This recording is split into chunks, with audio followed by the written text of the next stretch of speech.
Hi there, class 9 students. This is your teacher and guide, Mrs. Harpreet Kaur.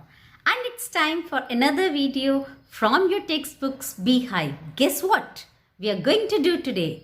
Oh yes, we are going to do a poem today. So today's title of the poem is Wind. So without wasting time here and there, let's dive straight into the explanation video of the poem Wind. Let's move on.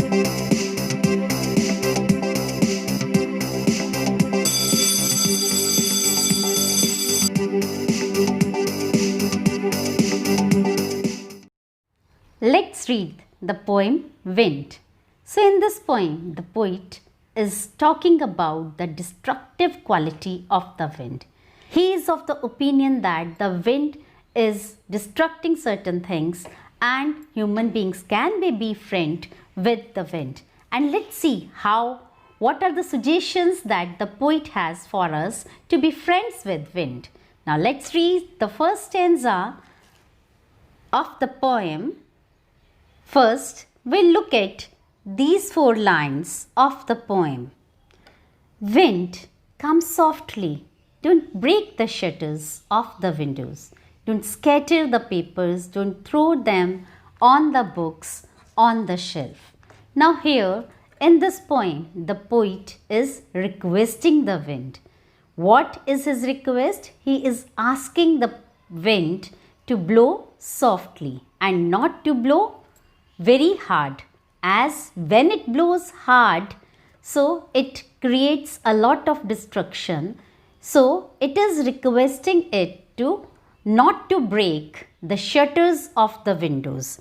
Now what do you mean by shutters? Shutters are the hinges that are attached to the doors. Don't scatter the papers. So he is also requesting the wind not to scatter the paper, not to throw the paper here and there, spread them on the floor. And he is also requesting the wind not to throw the books down from the shelf. So he said that wind, please blow softly so that the things wherever are kept there it is, and the place looks neat and tidy. So let's move further and look at the next stanza. So now we'll be looking at these lines of the poem there. Look what you did. You threw them all down. You tore the pages of the books. You brought rain again. Now the poet here is accusing the wind. He has accused the wind for blowing very strongly and creating mess in his room. So here he talks to the wind and says, look, what have you done? You have thrown the books down from the shelf and you have torn the pages of the book. So here then the poet looks outside and talks to the wind again and says that now he tells it that it has brought rain again. Now let's move further and read these lines. You are very clever at poking fun at the weaklings. Frail crumbling houses, crumbling doors, crumbling rafters, crumbling wood, crumbling bodies, crumbling lives, crumbling hearts. And wind God winnows and crushes them all. Let's do this stanza now.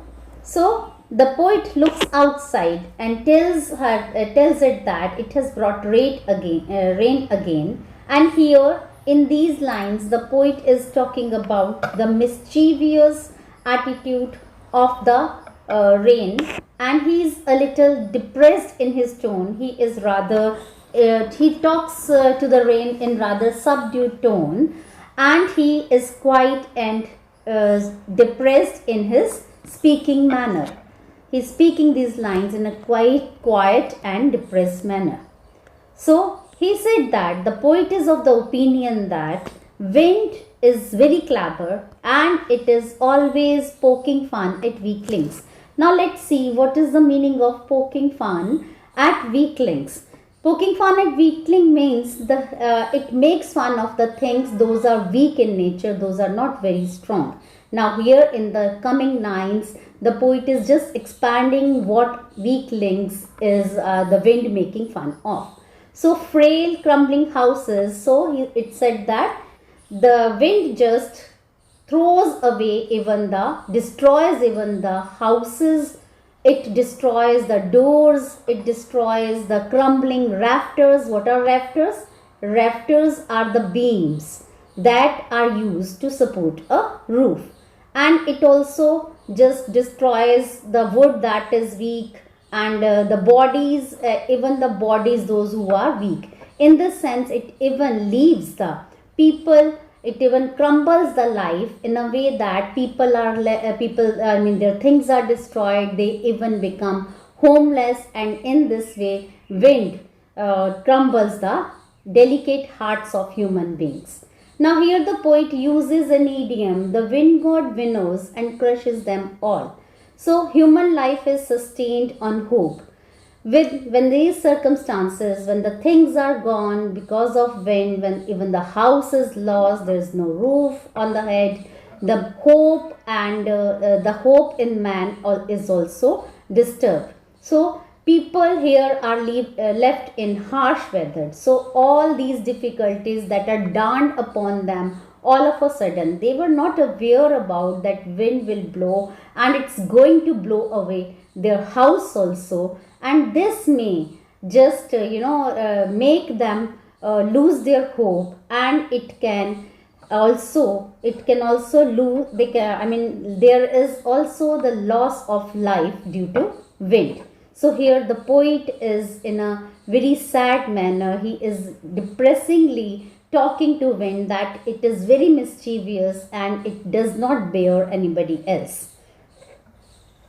So here the idiom wind god winnows and crushes them all, so is used here to describe that difficulties happen all of a sudden in human beings, and it crushes all the hopes and liveliness in the human being.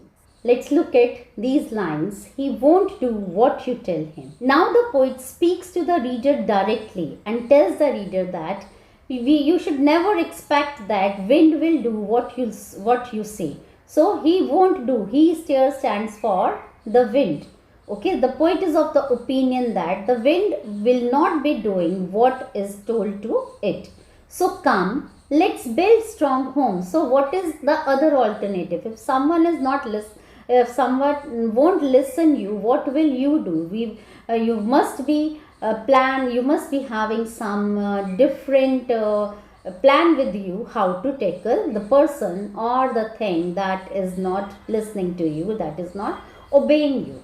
So the poet says that in order to just compete with the wind, in order to make pace with the wind, human beings need to build strong houses. And let's join the doors firmly. So the doors are so firmly joined that wind is not going to do anything to it. The blowing of the hard wind will not be blowing away the doors. And practice to firm the body. So here the poet is advising the human beings to regularly practice to make their body strong, both physically and mentally.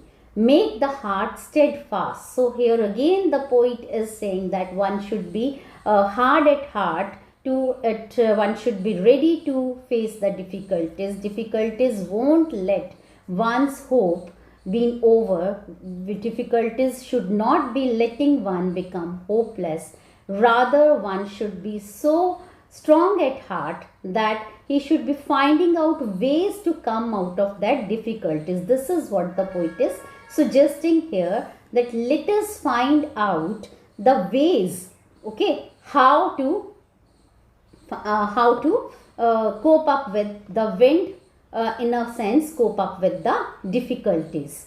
Do this and wind will be friends with us. So the poet is telling the reader directly here, and that if you will be making yourself strong, then even the strong persons like wind can be friends with you.